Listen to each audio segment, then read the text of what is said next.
Joining us now for a look across the streaming space is James Czerniawski, head of Emerging Tech Consumer Choice Center. James, thank you so much for joining us this morning. I know our jumping off point is Netflix, but I want to kind of give some context here. We're seeing some news on the deal front with Paramount getting UFC rights.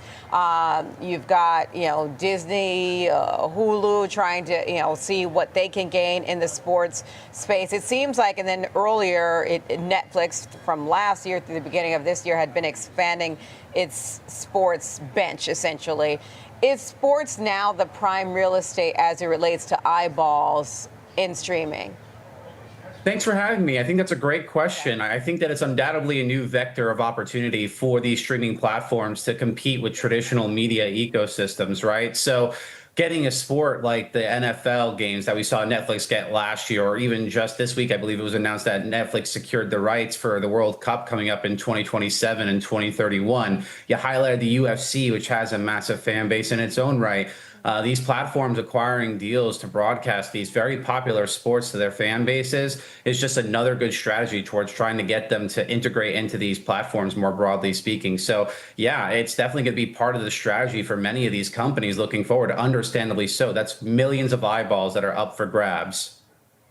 Yeah, so millions of eyeballs up for grabs. And we've seen in terms of data that streaming has overtaken a lot of different sectors, especially when you think about legacy media in terms of that eyeballs and those eyeball attention grabbers, if you will. Netflix, though, has been clear in a way the leader, but off the back of their latest earnings, you had seen a dip, but it's since regained some ground. Overall, it's been an outperformer compared to the S&P 500. But can that momentum continue? I know you see some growth potential when it comes to ad tech. What do you see there? Yeah, I think that Netflix is still a very good company that has a lot of promise looking to the future. Even if you look within their earnings report, as you mentioned, they did very well. They did beat a lot of expectations. They grew 16% year over year.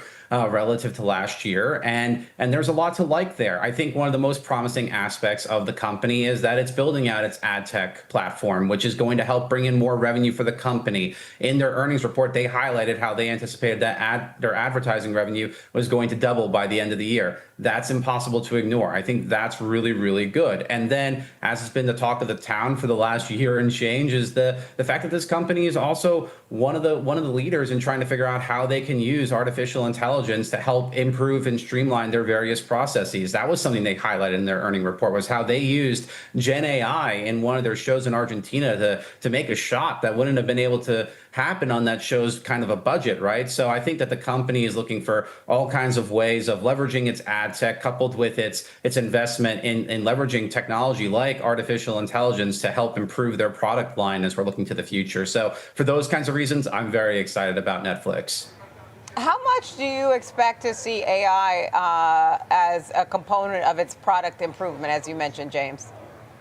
I think that it's not going to be like a massive part of it, but I do think that it is going to be something where it's going to help a lot of those lower budget kind of items in the media future. And then as that technology continues to improve, it wouldn't be a surprise if we saw that get integrated into more mainline productions that have bigger budgets, because the power of the technology is kind of impossible to ignore. And even in that limited kind of dose that we saw there in Netflix's earning report, they said that it helped improve their process by 10 times, right? And it helped them save costs, so that way they could actually go and again, get a shot that you would not have been able to afford on that kind of a budget otherwise. So it's still very early on in technology like Gen AI coming in this kind of a fashion, but it is still a very promising thing to see. And I wouldn't be surprised if we see that increasingly getting utilized in the future. And James, there's a saying in the media industry, content is king. Is it still king? And if so, is Netflix still delivering on that front? Yeah, I think that Netflix is constantly looking for ways to go and expand its portfolio. It's not just the traditional, TV and movie show ecosystem. One of the things that I like about the company is that it's investing in a variety of different mediums of entertainment for people. So we've seen them make deals in the video game ecosystem, for example, where they brought in licenses for games like Grand Theft Auto. And the video game industry has been doing tremendous over the last couple of years as well. So I think that, again, when you're looking to to the future, yeah, Netflix is one of those kinds of platforms that I think offers a broad variety of different types of content for its subscribers to go and actually get value out of the service. So again, when you take it all in totality, I'm still very, very positive on my outlook for a company like Netflix as we head out to the end of the year here. How much do you expect Netflix to lean into gaming? I'm glad you brought that up because, for instance, Roblox has been a significant outperformer year to date. That stock up more than 100%. Netflix is obviously outperforming the S&P 500 year to date, but not at that level. So how much do you expect Netflix to lean into gaming? I mean, I can only hope that they continue to lean into it even harder because, again, that, like I was talking about at the open of the segment here, right? That's millions of eyeballs up for grabs when we're talking about the sports arena. There's other millions of eyeballs that are up for grabs when we're talking about the video game ecosystem more broadly speaking. You've got a lot of players that love a lot of these classic titles, and if a service is able to go and offer that to them plus everything else too, I think that does go and position Netflix in an area where, you know, that's a little unique. So I think that there is something to be said about Netflix considering leaning in harder into the video game ecosystem over the next year or so. No, the gaming definitely is sticky in terms of eyeballs. I'm not going to say how late my niece stayed up over the weekend, but it was well past her bedtime gaming. All right, James Czerniawski, we appreciate your time.